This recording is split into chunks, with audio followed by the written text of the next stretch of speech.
Salvaged from the vault. The Hellywood Slab is recorded in front of a live undead audience. Sponsored in part by Human Fresh. Don't eat fresh. Eat human fresh.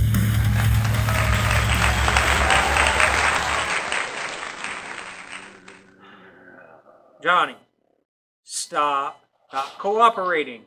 I can't hear anything. It's almost like you're dead. Hello, boils and ghouls. I'm Dr. Morgus Rotten, and this is my assistant. Mortis, how you doing?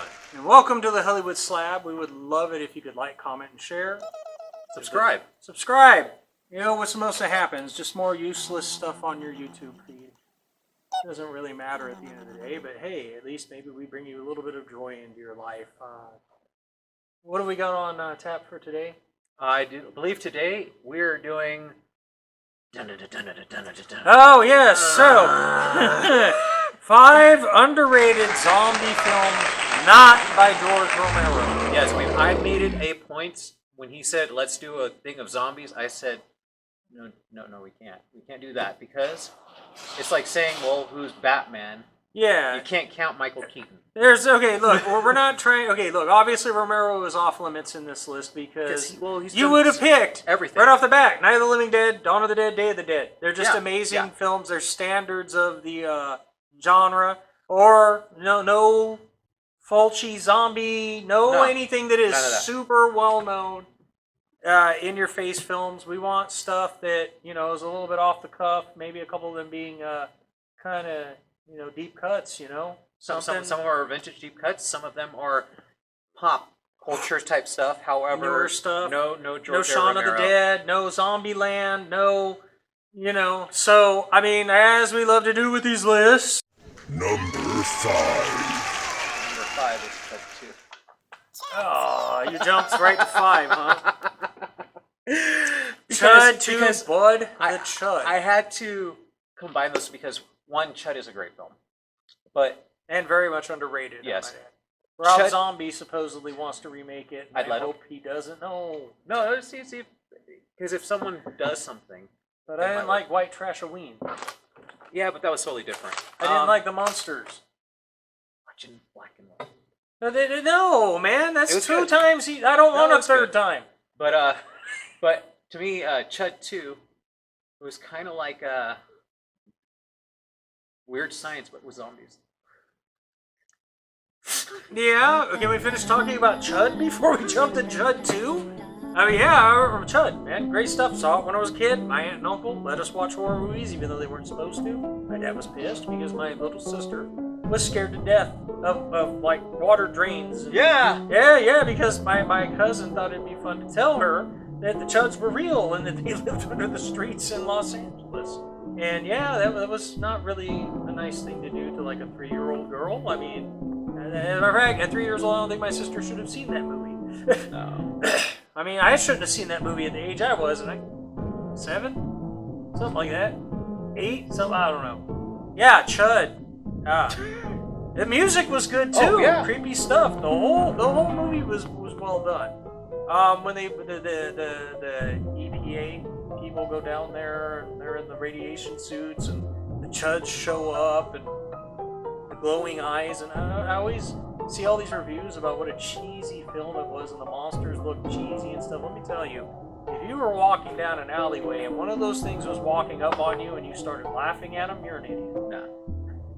If you don't piss yourself / maybe shit yourself, turn and run, something's wrong with you. If I saw something like that come out of my basement, I would run. Yeah. I wouldn't care if I was carrying a machete and a baseball bat. I'd drop them and run. Sorry, out of here, man. Not even funny. And Bud the Chud, man. Right? Yeah, man. That's just some cheesiness all around, man. Like I said, zombie Chet. That was hokey. So what's your 5? My number 5 is Dead Alive. It's almost worth it just for the lawnmower scene. Did you finally see Dead Alive? Probably not.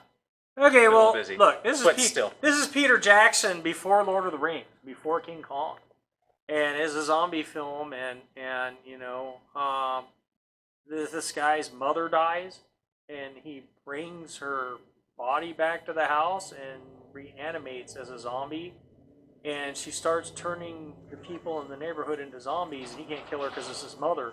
I have seen this one. And then the next thing you know, all the zombies are like attacking him, and the lawnmower scene was absolutely insane. This is like, I could see Sam Raimi watching this film and crying, because this was the crazy zany shit he wanted to do with Evil Dead, and just went, God, he thought of it first, And it's just, Dead Alive, bizarre.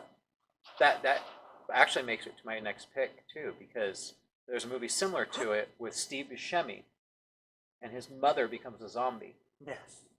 and he's trying to take Ed care and of her. his dead mother. Yes.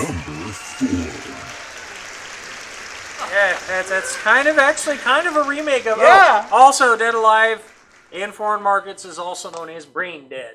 But Yeah. great film. No, that's why I was gonna say when But you're saying Ed that, and I'm his like, dead mother. that's why I was sitting there. I'm like, wait a minute, Yeah, that yeah. sounds like my It's okay, kind of the same thing. So Yes. that's my other pick, because That's your fourth pick. Is Ed and his dead yes, mother. because you know what? I'm sorry, Steve Buscemi in that movie. Of course, it's Steve Buscemi in every movie. And his mom, when you see her and she's all like, ugh. You could literally stick Steve Buscemi in a anything? sewage treatment plant and just have him talking, and people would be Great, entertained. yeah. No, but this zombie flick was. Yeah, Ed and his dead mother. A lot of the same stuff happens. Yeah. So, I guess I can definitely recommend them both. I mean, now for my list of the actual movies, Brain Dead, Dead Alive is going to be the silliest one out of there. Okay, so my number 4 is definitely The Living Dead at Manchester Morgue. Damn, that's a deep cut. That's going back to the 70s. Yeah. And these people are like pumping radiation into the ground because they're trying to kill the bugs, because the bugs are ruining crops and whatnot. The bugs are the least of your problems. But because it interferes with the nervous system, the recently dead start coming back to life and attacking people. And what's funny is I remember I called you and said, man, there's barely any zombies in this movie. All right, enough, Johnny. But I rewatched it and was like, wait a minute, there's more zombies in this film than I remember. It had been so long since I seen it, and some of them are quite creepy. The scene where they decide to go check out the graveyard in England. Yeah. Graveyards in England already Or creepy. I don't know how you people do that. Graveyards in England seem to be creepier than graveyards anywhere else, except for maybe in Return of the Living Dead. But New Orleans. New Orleans is another one, but dude, But England, man. England, man. You guys got people buried underground, stacked on top of each other. I would never And, leave. and yeah, the zombies start coming out of the crypts and shit, and it's like, usually I'm not a big fan of the zombies coming out of the ground movies. I mean, it works in some cases, but most of the time it just looks really hokey and bad. But in this film, man, they're not coming out of the ground. I mean, they just got the caskets. Yeah. And Could you imagine as above, so below, but with zombies? no. While they're through the No. You're like, I draw the line at the No. catacomb zombies. Could you imagine It Follows as a zombie movie? The STD zombie disease? The zombies follow you? Imagine if the zombies smile. Oh no. Okay, but yes, okay, Living Dead at Manchester Morgue. I should point out that in America is actually called Let Sleeping Corpses Lie. I've heard that one. Exactly. That's why you were looking at me like all weird, and I was like, Yeah. wait a minute, I put down the UK title. Kind of like how I kept looking Yes. for City of the Dead, Yes. but could never find it because it was something else. Yes. Yeah. But Let Sleeping Corpses Lie, The Living Dead at Manchester Morgue, if you have a chance to see that one, it's a 70s film, so I should tell you, like 60s, 70s horror films were crazy. And I mean, it all started by a lady knocking over a guy's motorcycle, and he needed a ride into town. And you didn't want to go to this town. This town, No. the dead walk. And it's all because of radiation. And man, let me tell you, another thing about this movie, this film has got to have one of the biggest dickhead cops I have ever seen in a film ever. And I mean that. It was freaking ridiculous, man. I would want to kill this guy. Wow. And I got like respect for cops, but it's just like this guy's a dickhead. He's a dickwad. Okay, it's like man. Number 3.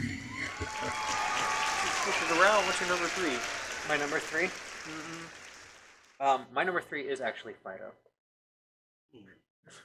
That's why I said I want to get into depth a little bit later. Fido. Such a different. Takes place in the 50s.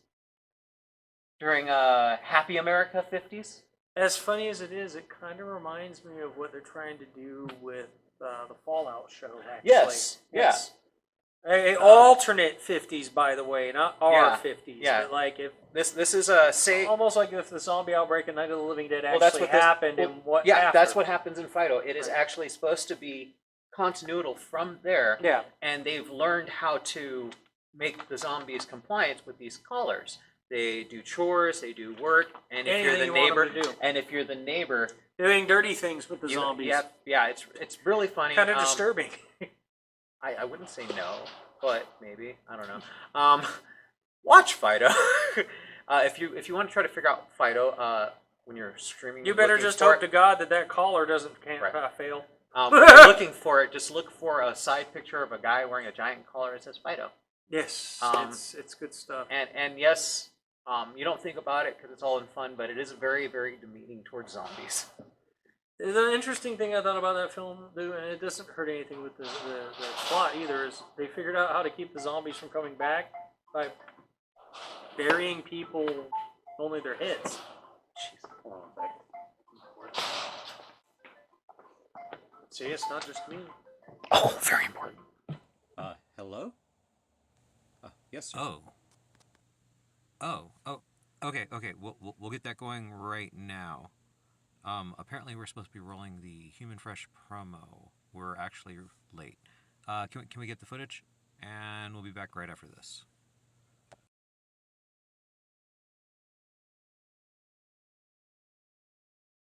Human Fresh promo and go. Get ready for our new treat from Human Fresh. Rhodes roasted stuffed ribs. Stuffed to your world's confection with some of the greatest stuff that you would want for perfection. I know I just made up some words there, but it works, right? Aha! Look how they split those ribs. Get our latest menu item, Human Rack of Ribs, only at Human Fresh. Get yours while it's hot out of the oven. I just don't understand. What are they stuffing it with? Are those crisp-cut potatoes or fries? Gives a whole new name to breakfast. I'm so sorry. I can't stop. It's cracking me up.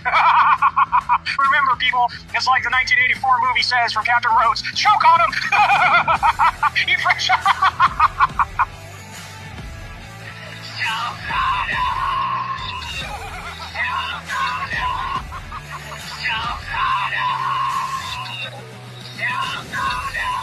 The rib's so good that everybody wants some, just like the Van Halen song. I want some too.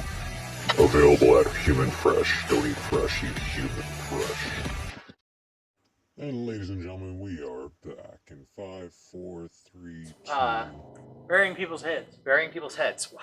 Yeah, it was they so bury great. everybody's heads. Yeah. Without the bodies. So it's just kind of like, it's almost like when John Russo wrote the Return of the Living Dead book. He's talking about how they spiked people in the head to keep them from coming back, and then they stopped, and that's how the zombies came back. So, okay, my number 3. Here we go with Bob Clark again, ladies and gentlemen. The children shouldn't play with dead things. Oh my God. I adore this film. I know it's slow. I know that it's got a lot of character development.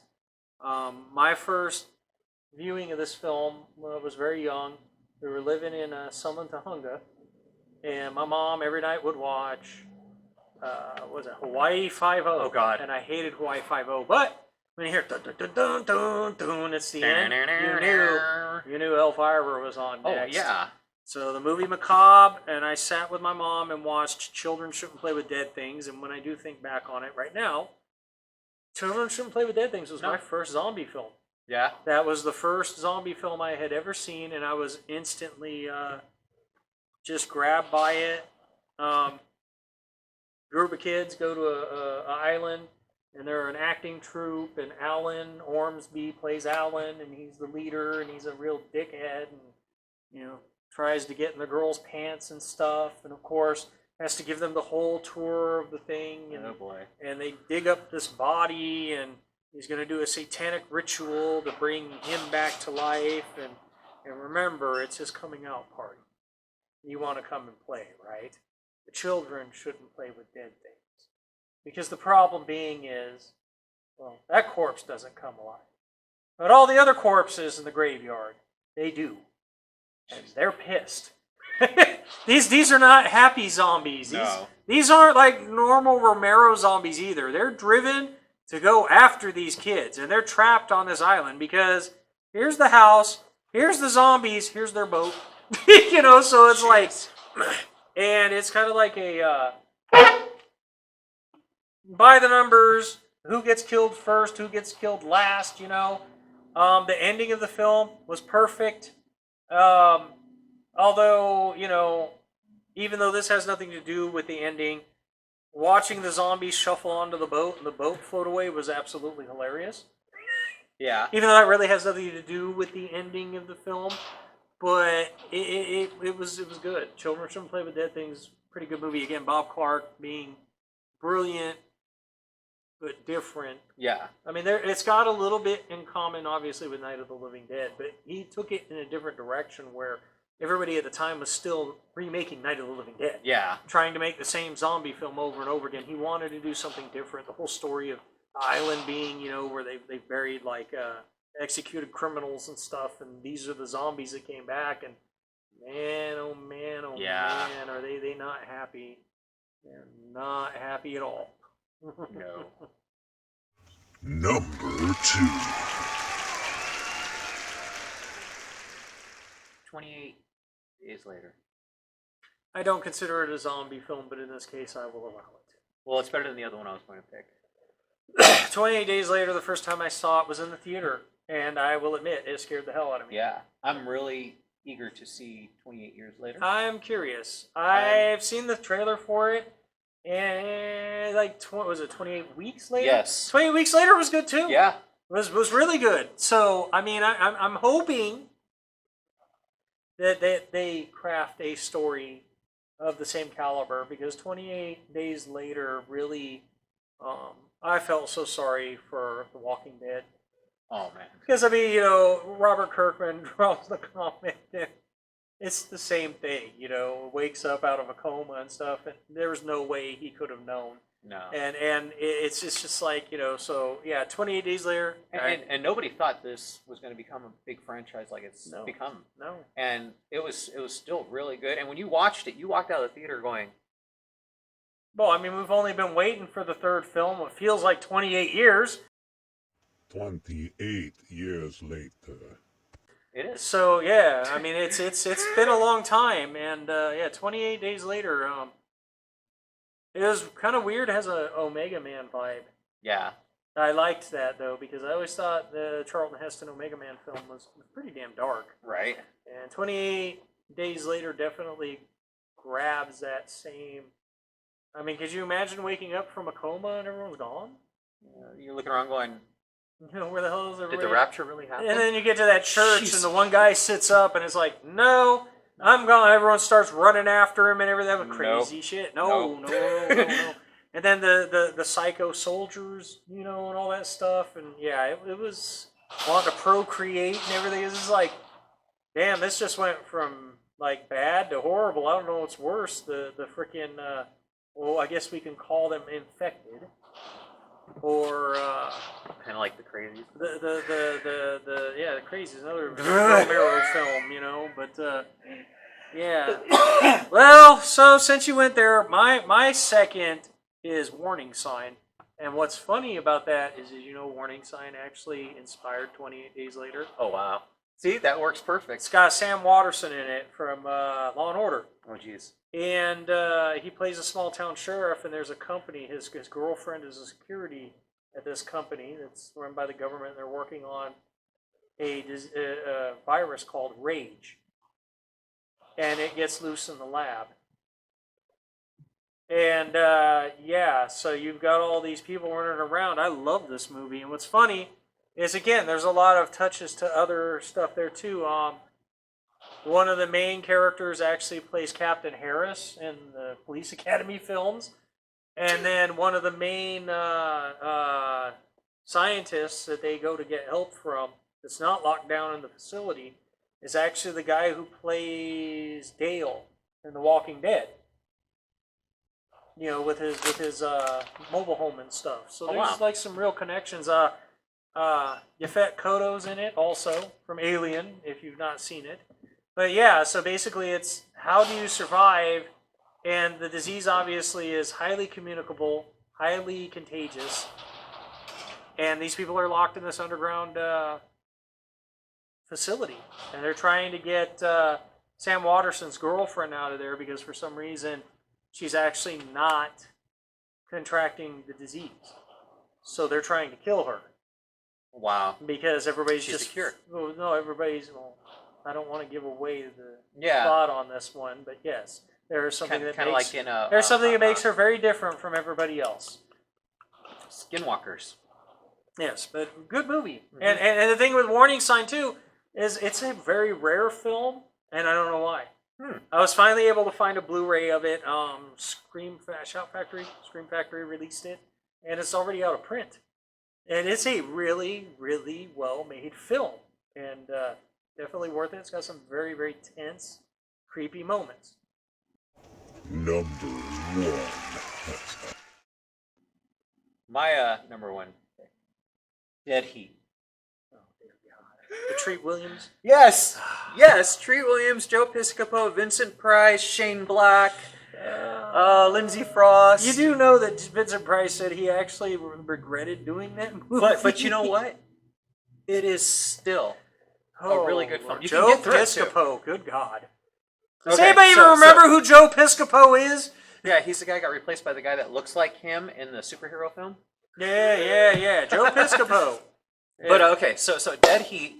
There's these two officers. They're detectives. It's 1980s, and there's this machine, I guess, that's making zombies. Yes. And his partner ends up becoming silly zombies. Yes. And his partner ends up becoming a zombie. And you'd think that because it's Joe Piscopo, it's going to get really, really slapsticky, but they keep it pretty serious on his part as far as how the zombie is and everything else. That is true. And it was really good. It shocked me because I was just watching hokey stuff on Tubi, and this popped up, and I'm like, "What's this?" Okay, I'll watch it. But yeah, it was very much like Magnum PI with zombies and the A-Team. The first time I saw it was late night on Cinemax. And it wasn't it's not a Cinemax film, and these weren't. It was like the Friday night shocks or whatever they were doing, and the first film was actually Trancers. Oh God! So I got to watch Trancers and then Dead Heat, and I'm like going, Trancers was just so good, and then you got to Dead Heat, it's just kind of like, well, this is kind of silly.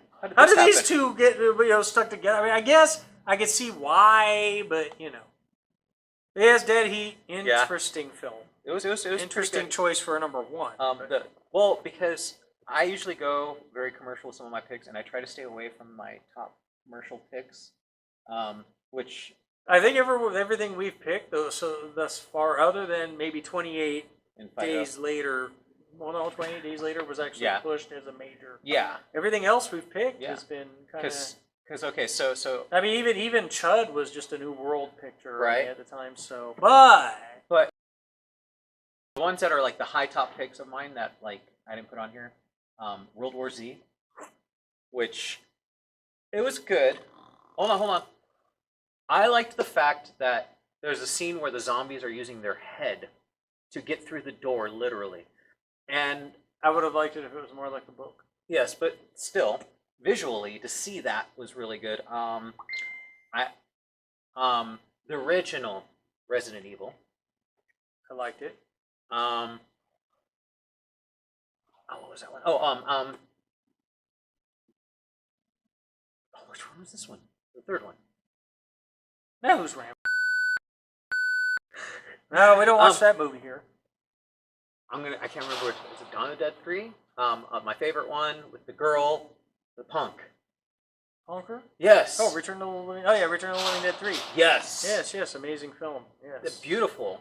Yes, she is. Yes. But again, trying to stay away from Get that me into mainstream. some serious trouble. That's not a mainstream film. But you know that's what I a mean. Brian Yuzna Yes, film. but still. But I wanted to yes. say that one, but I wanted to stay away from ones that most people, you know, I will say in that movie traumatized me when the Trollo in his neck and that was crazy. Now, my number one. Mimesis, Night of the Living Dead. None of you people went to see this movie. And now it's relegated to, like, the desert island, and you don't understand what a brilliant film this film actually is. So, we've got Romero, but not Romero. Mimesis, Night of the Living Dead has kind of a cheat. has Sid Haig in it. Yeah. It's, very, very, very low budget film. Sid Haig's pay, I'm sure, covered most of the budget.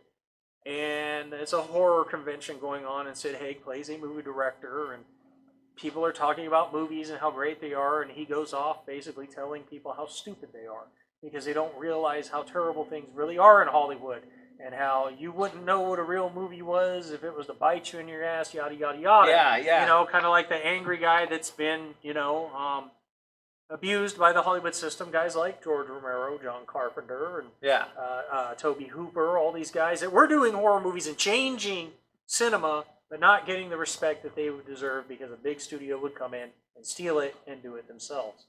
So all these kids, they're like laughing at him, whatever. And I mean, he leaves the stage all mad and whatnot. And then what happens is all these kids, they go to this rave and they get drugged. Yay! They get drugged! And when they wake up the next morning, they are in the movie Night of the Living Dead. Yeah. It is happening for real around them. There are zombies. The kid who has the unfortunate role of Johnny, gets attacked by these zombies and almost torn completely apart. And it's like, whoa, what's going on here? This is one of these lovely films where we've gone total meta. You've broken the fourth wall with this film, long before Deadpool did it. And what was really cool is the special effects are well done. The story that unfolds is beautiful, and almost to the point that when you get to the end of this film, you're just like, oh. It's crazy. It was, I remember that. The scene with the one guy goes, the guy who's the Ben character is like, hey, who survived in Night of the Living Dead? And the one guy looks at him and goes, you've never seen it? Nobody. Yeah. And you're like, you're watching this and you're going, and of course, Sid Haig is in the film again later. But whoa, what a crazy film. Mimesis Night of the Living Dead. Very underrated, very much worth watching. And I hope more people see this video, not just to give us views, but because... check out all these others. All the films, but this one especially, dude. Mm-hmm. People didn't see it, and it's really a shame. And since you did your bonus films, I only have one. And I had totally forgot about Flesh Eater. Nice. Revenge of the Living Dead. Yeah. That right there, it's God, I can't remember his name, but the guy who played the original Graveyard Zombie in Night of the Living Dead made his own zombie film. Bill Heinzman. Okay. And Bill Heinzman made this film, and George Romero and John Russo, Russ Strainer, really sadly were so upset with him for making this film that when they made the remake of Night of the Living Dead, they didn't let him come back as the Graveyard Zombie. He wanted to be in it, and unfortunately, shortly thereafter, at least they were able to smooth things out, but Heinzman died from cancer. And now, this film's bad. It's not a good film. However, there is a trick to seeing it. If you have Flesh Eater, and you want to watch it and be entertained, turn the color off on your screen. It's funny that you should have said that earlier. Because when you see it in black and white, it kind of fits the mold quite a bit better. And it's pretty cool. What was that? Feather. No, I don't know how that got on you. I don't know. Birds. But, demons, I don't know. But there you go. Another great one. I didn't bring it up because it's kind of long. It was really good in the beginning, and it gets kind of long towards the end, and it's kind of weird. It's still fun to watch. The Dead Don't Die with Bill Murray. I haven't seen that one. I've seen the original The Dead Don't Die, though. No, this is funny. It's a comedy type thing. Let's see, Bill Murray, Tilda Swinton. No, I know who all's in it. I've seen the trailer for it. I've just not seen it because, again, what is it? Oh, a Zomcom! Yeah. And another highly honorable mention. It's the same. It's a zombie film, but not zombies. Serpent in the Rainbow. Different type of zombie. No, Serpent in the Rainbow is a good one. I love that one. That would be Wes Craven being awesome again. And real zombies. Bill Pullman. Paul Winfield was fantastic in that film. Good movie. It didn't give me the twitchy vibes of the that one movie. What was it that we watched with the zombies? The island. Zombie? Was it Zombie? Yeah. Yeah. Where it had more of like Haitian zombies than. Yeah. But you're talking about Lucio Fulci's Zombie. that one of my favorites. Yeah, but like in Serpent in the Rainbow, man, when they bury you. Yep. Yeah. No, it's a good movie. It's a good one. That's definitely worth bringing up. Okay, so what other like commercial brand zombies movies did you like but didn't bring on? Return of the Living Dead is one of my all-time favorites. City of the Dead. No, not City of the Dead. I just got to bring it up again with Return of the Living Dead, but Linnea Quigley. Man, you were my crush for the longest time. She was everyone's crush. Oh my God. But my name is Mortis. I'm Dr. Morgus Rod. And this is the Hellywood Slab. Stay scared, boils and ghouls, and we will see you next time in the morgue.